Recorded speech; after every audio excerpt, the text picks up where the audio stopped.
21শে জানুয়ারি 2024 সালে আইএসএফের প্রতিষ্ঠা দিবস উপলক্ষে কলকাতা রানী রাসমণি রোডে একটা পারমিশন চেয়েছিল। সেখানে প্রতিষ্ঠা দিবস উদযাপিত হওয়ার জন্য সেখানে নওশাদ সিদ্দিক একটা প্রোগ্রাম করবে বলেছিল। কিন্তু আমরা সাধারণত নিচতলা থেকে দেখতে পাচ্ছি যে আমরা চিন্তা ভাবনা করেছিলাম একটা মার্কেটে আমরা প্রচার চালাবো যে 21শে জানুয়ারি দলের প্রতিষ্ঠা দিবস উপলক্ষে আমরা সবাই সেখানে একটা ছোট ছোট মিটিং করব, মানুষের জনসঙ্গম নেব। কিন্তু আমাদের কোনো জায়গায় পুলিশ পারমিশন দিল না, আমাদের কোনো জায়গায় করতে দিল না।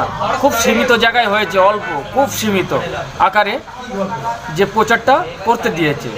তারপরে আমাদের যে গাড়িগুলো, পরিবহনগুলো যেগুলো করে আমরা কলকাতায় যাব, সেই গাড়িগুলো আমরা যখনই গাড়িগুলোর কথা বলতে যাই যে আমরা 21শে জানুয়ারি যাব দলের প্রতিষ্ঠা দিবস, কোনো গাড়ির ড্রাইভার বলছে যে যেতে পারবো না, আমাদেরকে নিষেধ করেছে, আমরা যেতে পারবো না, আমাদের গাড়ির ক্ষতি হবে।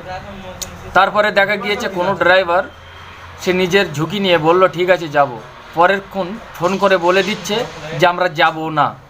কেন বলে, ভাই আমি একথা বলতে পারবো না যে কেন যাব না, একথা বলতে পারবো না, তবে কলকাতায় যাওয়া যাবে না। বিশেষ করে আইএসএফের পার্টির জন্য আমার চাপ আছে।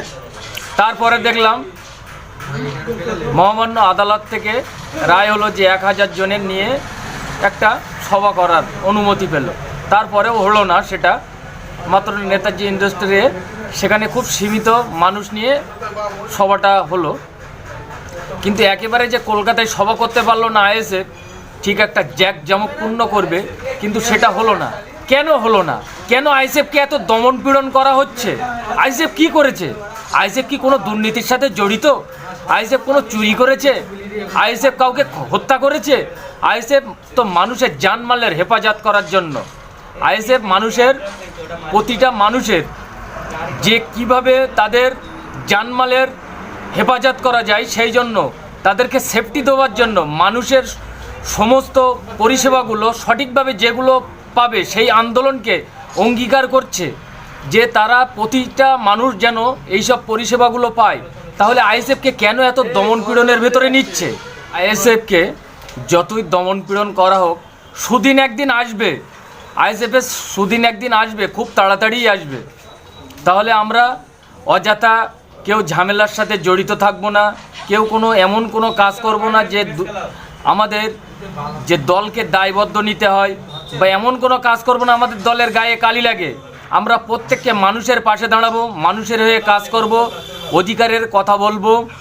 একটা জিনিস, আমাদের অধিকার কেউ দেবে না, অধিকারটা ছিনিয়ে নিতে হবে। তাই ভাইজান বলেছিল, আব্বাস সিদ্দিকী বলেছিল যে ভিক্ষা নাই অধিকার চাই, অধিকার আমাদের ছিনিয়ে নিতে হবে। তাই আমরা অধিকার ছিনিয়ে নেওয়ার জন্য আমরা একটা দল প্রতিষ্ঠা করলাম।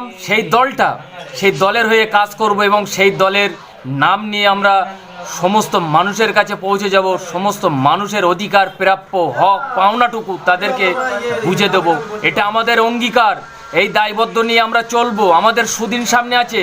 কেউ যে বলবে যে আমাদের দলে এটা করতে পারছি না, ওটা করতে পারছি না, মন খারাপ করার কিছু নেই। একদিন সুদিন আসবে বন্ধু, আপনারা যেভাবে আছেন সেইভাবে থাকুন।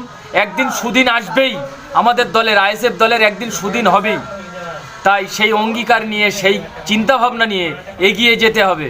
আমাদের কাজ, আমরা যে উদ্দেশ্যে এগিয়ে যাচ্ছি, এখনও বিগত দিনে যাব, আমরা সেই উদ্দেশ্যটা নিয়েই যাব। অতএব চিন্তা করার কিছু নেই। আমরা আমাদের উদ্দেশ্য সফল না হওয়া পর্যন্ত আমরা পথে হাঁটব।